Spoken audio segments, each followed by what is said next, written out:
The Stanley Cup playoffs move on to the conference finals. We'll break down both matchups and a whole lot more coming up on this week's NHL Squad. You are talking puck with the NHL Squad Show, sponsored by Game Time. From the Oilers to the Stars, Golden Knights, and the Panthers, the Rangers, Avalanche, and yes, even the Maple Leafs. The Locked On Podcast Network brings together all its local experts to provide the scoops, breakdowns, and comprehensive looks at all the NHL, with plenty of trash talk to go with it. Don't miss the hard hits and glove-dropping hot takes on the Locked On NHL Squad Show. It's time to drop the puck. Welcome, everybody, to the NHL Squad. Sit back, grab your favorite beverage, and join us as we get you ready for another wild week across the National Hockey League. We are part of the Locked On Podcast Network, your team every day. Today's episode is brought to you by Game Time. Download the Game Time app, create an account, and use code LOCKEDONNHL for $20 off your first purchase. I'm Gil Martin from Locked On Islanders, and welcome to the squad. We've got a great panel today. Seth Toupal from Locked On Wild, Eddie Garcia of Locked On LA Kings, and Kimmel of Locked On Predators, and Haley Taylor-Simon of Locked On Blues. We are ready to start the conference finals. I can't believe we are halfway through the Stanley Cup playoffs, and even though there's only 4 teams left, we've actually got a shot at a rematch in the Stanley Cup Final coming up.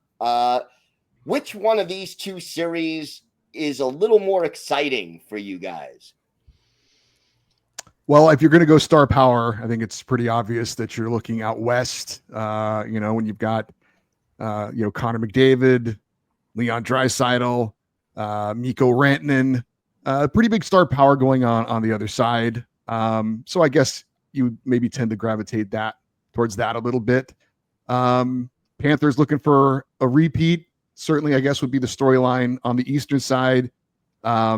But I would say I'd have to gravitate a little bit out west as far as just that star power up front to be able to tune in and see those guys battling every night. So I would like. Go ahead, Haley. So I would have to look at the East. That for me is the more entertaining in a sense because it's the Florida Panthers. I'm a huge Matthew Tkachuk fan, and here in St. Louis, we love the Tkachuk family. But just overall, I want a rematch of last year's Stanley Cup. And for whatever reason, I feel like the Panthers and the Canes are going to be one of the most underrated series just because everyone's doubting the Canes. But I think that this series will be going to 7 games. I'll say for these two matchups, it's interesting because of all of the talk regarding the Hurricanes and their boring style of play that people would, I think, tends to lean towards the Stars and the Oilers, and that's probably the right answer. But it is intriguing that you have the Florida Panthers trying to go for a 3rd straight Stanley Cup final, and the players that they bring to the table that have been through this entire run, and a Hurricanes team that has plenty of great players, but like who's the star? Who's the big name that you're going to pull as like the one that kind of announces, hey, we're here? It's a group that has done a really good job all season, but it has kind of been a committee approach. And very much a like, here's our punch card. We're going to clock in at 9. We're going to win the game, and we're going to clock out at 5. And that's really all you're going to hear about it. Obviously, as a Western Conference host, I'm super intrigued by the Oilers Stars matchup, and mostly, what are we going to get from the Oilers in net? Are we going to get the Stuart Skinner revival? Are we going to get the Stuart Skinner black hole? Are we going to get the Calvin Pickard savior story? Are we going to get, oh, it's Calvin Pickard? Come on. It remains to be seen. I love the Eastern Conference matchup simply for the reasons that you say, Seth, in the sense that marketability-wise, Carolina does not give you a lot to work with.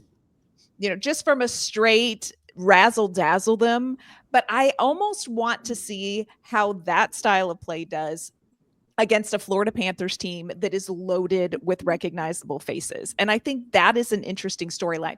Now, I will also say, as a host of a Western Conference team, I'm excited to see Dallas and Edmonton. As the host of a team that is paying $5.5 million to somebody who is not on our team to play in the Western Conference Finals, I'll be interested to see what Matt Duchene and the Dallas Stars can do. But I think there are really good questions about both of these matchups that are going to make this interesting. And I love that about this season. I think every single matchup that we have had these Stanley Cup Finals, there has been a storyline. Whether it's been the same storyline round one into round two or not, there's always been a really good storyline. And for me, the lack of a Carolina superstar is part of the appeal for me. What can a team by committee that doesn't really have that standout marketable guy, what are they going to do against a team that has a couple marketable standout guys? I think it's going to be really interesting. Well, I hope Carolina can win game one, because then it will be 9 straight losses in the Eastern Conference Finals if they don't. And that is obviously going to become a pretty big storyline. So I'd love to see them get off to a good start, get the game one win. I think that would probably help a lot in getting a deep competitive series. When we talk about the Hurricanes, go ahead, Taylor. Yeah, when we talk about the Hurricanes, though, and you guys say that there's really no star player, I kind of laugh a little bit sometimes when I think of Frederik Andersen in net, because he has been, at least in my opinion, a standout goalie. They also have Sebastian Aho, who's been consistent throughout the years. They also have Taylor Hall. So while I understand there may not be a superstar, I'm having a hard time looking at this group and not being able to pick out names of players that have been stand out throughout their time in the NHL. Yeah, it's hard to say that Sebastian Aho isn't a standout player. I think for me, it's more about marketability than it is talent. And I am 100% here for let's lean into Freddie Andersen.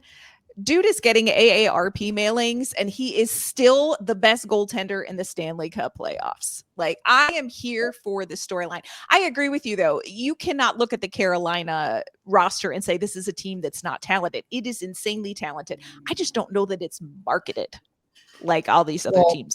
I think they're a great team, but they don't have, I mean, I have tons of respect for Sebastian Aho, but he's not a superstar player. He's a very, very good player, but he's not a superstar. But I love team sports. I'm not watching golf tonight or whatever. I'm watching hockey because I love team sports, and they were a great team. And I do appreciate that. I absolutely do. So, they're greater than the sum of their pieces, I guess you would say. So great team, great coach, but they have been had their issues in the conference final. So like I said, I'd like to see them get off to a good start. I think that would help translate to a better series.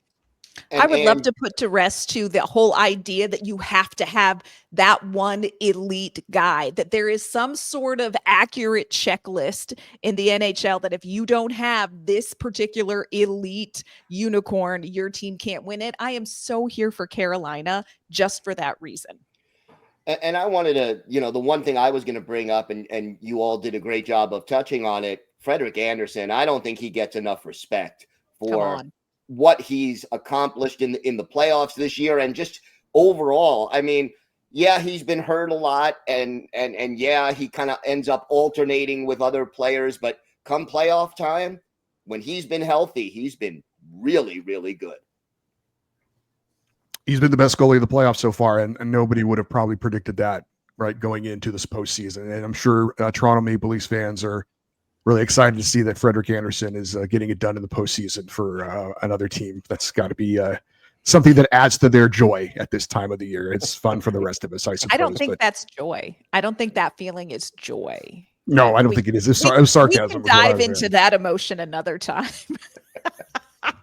But I think for Andersen, though, when we look at goalies in the playoffs, and while I can be a little bit biased with the Blues, in total fairness, I don't think anybody expected, when we're looking at Winnipeg too, Connor Hellebuyck to crumble the way that he did. Yeah. And even Jordan Binnington had some slip-ups while he still performed well. Again, a little biased, but that series just highlighted to me what made Andersen stand out in net. And I was saying to a couple people the other day, but goalies win you games in the playoffs. While scoring is important, if you don't have a solid goalie, you're not going to win. And I love Bob. I spent many years watching Bob play hockey and net. But at the same time, I think if you're comparing the two goalies between Anderson and Bob, you're going to have to go with Anderson. And I mean, even Jake Ottinger has looked phenomenal, and he doesn't get enough recognition.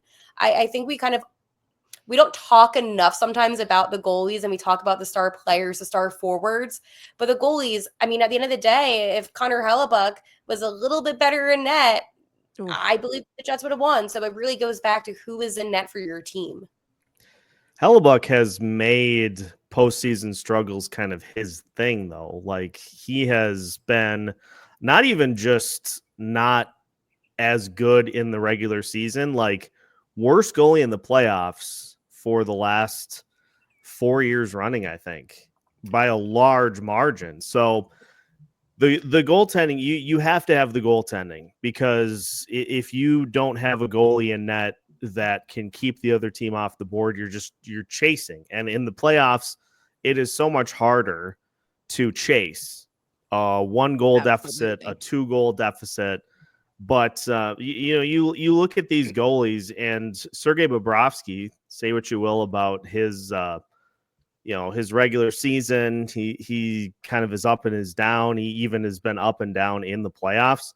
He's been here before, and he knows what you can and can't do when the game is on the line.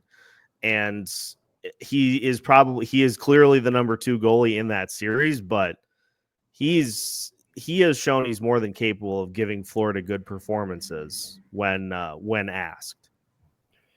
Yeah, and sometimes it's not how many saves you make, it's when you make them and how you make them, and coming up in the clutch is a huge part of it.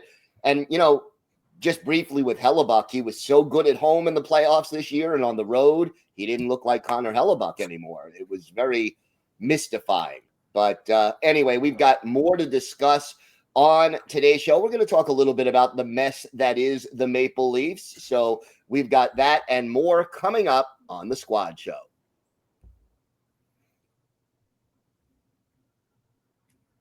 Today's episode is brought to you by FanDuel. The NBA playoffs are in full swing, and every night delivers highlight-worthy performances, major momentum shifts, and can't-miss moments. Whether it's a game-winning shot or a breakout player, there's never been a better time to get in on the action. FanDuel makes it easy to stay in the game before tip-off and live. With player props, performance trends, and same-game parlays, fans have more ways than ever to play smart and win. Which players are showing up in the biggest moments, and how could tracking their trends help you build your next bet? Check it all out at the FanDuel website. If you're new to FanDuel, this is the perfect time to sign up. Head to FanDuel.com and place your first $5 bet. If it wins, you get $200 in bonus bets. Again, FanDuel.com, place that first $5 bet, and if you win, you'll get $200 in bonus bets. You can make every moment more with FanDuel, an official sports betting partner of the NBA.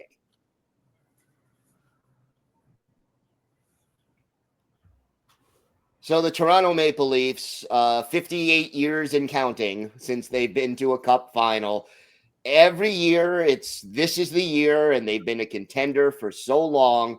But now they've got a situation where the Big Four, I doubt that they're all back next year. Who do you think returns to Toronto next year, and who do you think is elsewhere? Well, first, have you all heard the stat? Have you all heard the Toronto stat that I'm sure most Maple Leafs fans have heard it by now? It shocked me when I heard it the first, the second, and the third time. The Buffalo Sabres, who famously have not made the playoffs in 14 years, have double the playoff series wins that the Maple Leafs do this century. Oh, just kill them. Kill Oh, them. I man. mean, stop. They're already dead. Like, it's so painful. That being said, of the, we'll say the big 3+, because it's Matthews, it's Marner, it's Nylander, and it's probably John Tavares. I think Marner is gone.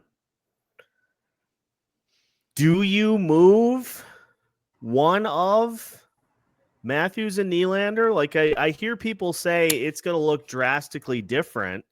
Like how drastic are we going to get? Because I would say Marner's gone, but that's understandable considering what he's going to get on the free agent market. Mhm. You've got Matthew Nyes to fill that spot, and you probably bring Tavares back at this point. But beyond that, I don't know. I don't know if I'm getting super crazy with that roster. I think Matthews and Nylander are back, and they're going to try and build around those two guys. I think Marner's absolutely gone, and Tavares is basically begging the team to re-sign him with his comments so far. But what kind of hometown discount will he give the team? How badly does he really want to stay there? That will determine, I think, whether he returns or not. I think if he comes back at a hometown discount, I think they'd be happy to have him back. But he's going to have to leave some money on the table at his point in his career. Does he want to do that? Maybe he does. Maybe he doesn't. But I think Marner's definitely gone. I think Nylander and Matthews is they'll be the core two going forward. And how I much think do you everybody comes. Go ahead, Haley. I was going to say really fast. I think everyone comes back besides Mitch Marner today. Chris Johnson, who does such a great job covering the NHL, posted a couple quotes, and Mitch said at the end of the season, exit interviews, that he loved his time in Toronto. And the way that I take that is past tense. And I've talked to a lot of players, and whenever they're kind of about to leave, that's how they talk. And again, people can say what they want, but I feel like the Leafs will, at the same time, they don't want to spend that money on him. It's going to be a lot of money to spend. Like some people are even saying like 14 million he might be wanting. So again, like you don't want to spend that money on somebody again who just isn't going to produce what you need specifically on that team. They need younger talent. I think it's so interesting to talk about Mitch Marner leaving. I agree with you all. I think this is the odd man out. With what he can get right now on the market, I think he goes. I don't think Toronto is interested in doing the same thing over again and getting the same results. I'll be interested. It's so interesting to me how I've heard people say like, well, we don't want Marner. He can't get it done. 100-point player can't get it done. Now, I get the logic. Well, he's not getting it done in the postseason. Well, no, it's not the core 1, it's the core 4, and it's actually 20. And so I don't know. I think he probably is ready to shake that narrative. I do think it's going to be culture shock for a guy who has only ever been in Toronto to go to any other market. Can you imagine Mitch Marner Positively or negatively? Yeah, positively or negatively. I don't know either. I don't know. Yeah, I'm not sure. But you think about where he could go. It is going to be a culture shock from a media perspective, from a fan base perspective. And I am certainly not saying there aren't passionate fans for every single one of these 32 teams. I just think this is going to be a culture shock. So somebody is going to need to pay him the money just in case he needs a little help on the side. I think it's going to be big.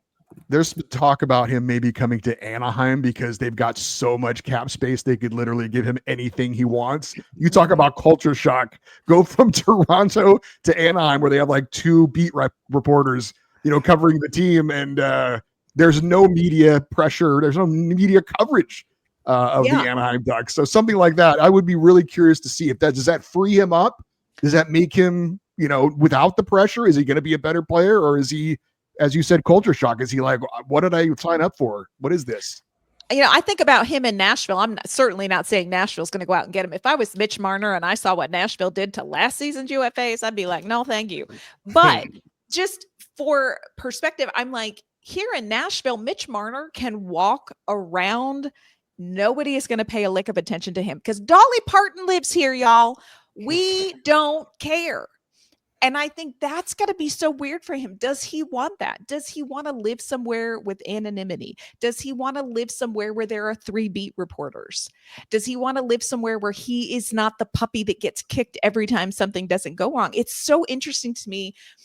Yes, in the checkbook, yes, on the ice, but what does he want off the ice? I think a really good team that's going to be suiting if he does, if he doesn't go back to Toronto would be the Philadelphia Flyers. I think that this is a team that is in kind of like the bottom of the rebuild, but they're on the up and up. And again, Philadelphia is a big market. And while it's not the same as Toronto, I feel like at the same time that he would adapt really well to this type of environment in Philadelphia. So that could be a team that potentially could use him. I mean, they definitely need a player like him with the lack of talent that they have. And he could also help some of the younger guys out on the team, since Philadelphia right now, mostly the roster is like 24 and under. So again, having someone like Mitch Marner would be beneficial. And I feel like they would spend the money on him. They got rid of a lot of talent. How soon do you think he wants to win it? Like, next season, like if I were him next season, I want to be the guy lifting the Stanley Cup. I wonder how much does that weigh in? Or is he going to be patient and say, you know what, I want to go to an Anaheim, or I want to go to a Philadelphia because I know they're headed in the right direction. I think I'd be fascinated to hear what he is thinking. I think even though if he wants to win the cup, would he accept less money to do so? And that's what it comes down to. Yeah. Probably You don't think not. he would? No, I don't. This is his big chance. This is when all the stars align. I mean, there's talk that he's getting $13.5–14 million AAV as part of this deal. If he waits, even if he signs like a 2 or 3 year deal, like a bridge deal, he won't get that kind of that kind of a good 7–8 year contract for that kind of money if he waits. So I think this is it. This is when he sets up his family for like 2 generations just by signing this contract. And there will be teams lining up to do just that, because he, like they said during the broadcast, during the game, players like him do not go to free agency. Like, it's just such a rarity to have a player like that. And he's a phenomenal talent, and postseason numbers as they are, everybody wants a Ferrari, but there's a reason you only see a few of them driving around on the highway. Is because there just aren't a ton of teams. Sorry. But he's somebody like, whether it be Anaheim to get them to the cap floor, that's another thing. All the teams that are on the cap floor are going to come knocking. And there will be 1 or 2 contenders, because there may be teams that don't have money now, but there will be teams that try to position themselves to have money to be able to throw at him as well. So don't be surprised if you see a few teams, Boston, that tries to maneuver a bit to be able to fit him on their books. All right, I do think this is where Carolina is going to be interesting. If Carolina advances, if Carolina can win the Stanley Cup, is that going to affect the narrative that this is your one shot to go out and get the guy? I think that's what makes this so interesting. Timing is everything. And they took their shot earlier this year and it didn't work out. Maybe this is their chance to try again. Yeah. Yeah, I don't know. Are they going to be a little gun shy after what happened with Mikko Rantanen? We shall see. At least have a discussion with him, right? Do you want to play here? Yeah, right. Well, even like my thing is, like, if Carolina does really well without that one elite unicorn, maybe some other teams are going to be like, we're going to go with what we can afford and what we've got. And maybe, I don't know, it'll be interesting to see if that does anything to the Mitch Marner market. We definitely need Hurricane stars now. Change of pace. Change of pace. All right, we've got more to get to here on the Squad Show, the coaching carousel, the GM carousel. Still turning. We're going to talk a little bit more about that. Plus, we'll have our picks for the 2 playoff series coming up next.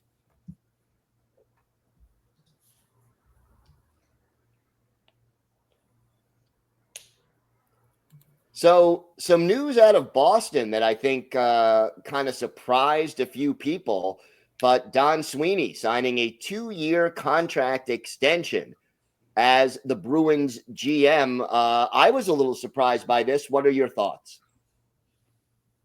Yeah, contentious press conference at the end of the season, very defensive, mixed messages from him and the ownership, with ownership saying, oh yeah, we're going to be a playoff team soon. And him kind of saying, well, I don't know about that. We're going to be that. But yeah, a little surprised, a little interested. I think he's getting 1 year to kind of prove he can get this team in the right direction and course for where they're going. If that doesn't happen, then I think he'll be gone after one season. I did not expect that at all, especially the way the season ended in the press conference. I have a lot of Bruins friends, and they all like blew up my phone saying, what is this team doing? And I think it's one of those decisions where, in my humble opinion, being an outsider that doesn't really watch a lot of Bruins hockey, it seems to me that they're kind of setting up this team not to do well again for next season. So that way they get maybe a better draft pick. That's just the way that I take it. Not only the fact that the roster has some very big flaws, which are a Don Sweeney product, but also how about the fact that the coach that was fired during the season goes to the St. Louis Blues, leads them to a playoff spot, and has them up until the end of the season playing as one of the best teams in the NHL. I kind of wonder if maybe there is a little bit of, hey, this was our guy from upper management. How come he's somewhere else now and he's as successful as he's ever been? This is fascinating because you only get so many coaches to kick to the curb as a general manager before you yourself are the one that gets shown the door. And this is not a short process for this Boston team. So how much of a leash does he get to kind of finish his work, or how impatient does ownership get the longer it goes? I don't think Don Sweeney's going to see it through to the end. I don't. Seth, I liked all of your compliments, by the way, towards Montgomery and what he's done for the Blues. I like that. I feel like I had to. Tastes like vinegar, doesn't it? Tastes like vinegar. I was like, continue on and on. 12-game winning streak, franchise history. Okay. Yeah, we saw it. We saw it. You also saw the 1.6 seconds. I think the fact that it's only a 2-year extension speaks volumes. I mean, 1 year extension is a lame duck. They didn't want to go there. This is the bare minimum extension that they would be willing to sign him to. Yeah, this is you have one more chance. Mm-hmm. Like, we're giving you one more chance to dig out of this. You have one very brief window to reverse a narrative and to move things in a different direction, and that's difficult to do. It's a big ask for this specific situation. It's a short leash, and I think the seat is already hot in Boston, even with the signing of this extension. So we got 4 teams left, 2 series now. I want to ask each of you who you're picking to win the Eastern Conference Final, the Western Conference Final, and how many games you think it's going to go. We'll do ladies first. So, Ann, why don't we start with you? This causes me a lot of anxiety, y'all. I hate this. I'll do it, but under duress, because, do you go with your head? Do you go with your heart? All right. Western Conference, Dallas versus Edmonton. Honestly, I'm going Edmonton. Why? Dallas is probably going to walk all over him. But if they can rattle Ottinger just a smidge, if they can kind of get him off his game, I think Edmonton can do it. I'm not as concerned about the goaltending. I think Stuart Skinner with 2 shutouts, I think that's a big confidence builder. I'm going Edmonton. Eastern, I'm going Carolina on vibes, y'all. Give me the team that you have to look up their roster. Haley? So I'm going to go opposite of Ann on everything. You are so smart, Haley. But I'm going to go with Dallas in 6. I think this is, and last year I actually predicted the Stars to win the Cup, and obviously they didn't. But I think Dallas has so much talent. And I feel like we're not talking about how this is kind of one of their last seasons that they can go on this kind of cup run. So again, I'm a huge Jake Ottinger fan. We all know that. So Dallas in 6. Panthers in 7, as I said earlier in the episode. I think that this is going to be a really tough series. I think Carolina, we're forgetting about, Brett Burns. There's so many players on this Carolina team that I personally like. However, at the end of the day, Florida played phenomenal in Game 7 against the Leafs. And I feel like if it goes to a 7, Florida is going to be the team that comes out on top. Eddie? I'm going to pick same teams. I'm going to flip number of games. I'm picking Dallas and Florida as well, but I'm going to say Dallas in 7 and Florida in 6. Obviously, I hate the Edmonton Oilers as a team who's lost to them 4 straight years in the playoffs, so I'll be rooting hard for Dallas. I picked against Edmonton every round, and they've proved me wrong every round, so this is not looking good for me, but I'm going to stick with it. I just got to believe Dallas's depth scoring. They've just got so many players that can come at you in waves, and I've been totally shocked at what Edmonton has done with their secondary scoring. Is this the point where it finally runs out? We'll see. But the Mikko Rantanen factor, I think that, in the rematch, I think that's a big swing. Florida, they're just a machine. Been there, done that. And we saw the additions they had of Brad Marchand and Seth Jones are paying dividends already. Well coached, just know what they're doing. So I'll say Florida Stars in the finals. As much as I would like to see the Rantanen Bowl, I think we see the rematch. I am going with the Oilers to beat the Stars in 7, and I'm going to also go with the Panthers to beat the Hurricanes in 7. Lengthy series, overtime games, physical games, intense games, but I think we get the rematch, and I think the Oilers take it this time. Woohoo! First Canadian-based team since 1993. If it happens, I've got to go with the Stars in 6 and the Panthers in 7 is how I'm seeing it. I think we're going to see some really good hockey, and I am looking forward to seeing how this all plays out. Can't believe we are now at the conference finals. I want to thank you for making the Squad Show your first listen today. For your second listen, check out the all-new Locked On NHL Game Night. Every game, every night until a Stanley Cup champion is crowned. Get local analysis on a national scale. Find NHL Game Night on Locked On NHL on YouTube or wherever you listen to podcasts. It's part of the Locked On Podcast Network, your team every day. I'm Gil Martin. I want to thank the panel today. Seth Toupal from Locked On Wild, Eddie Garcia of Locked On LA Kings, and Kimmel of Locked On Predators, and Haley Taylor Simon of Locked On Blues.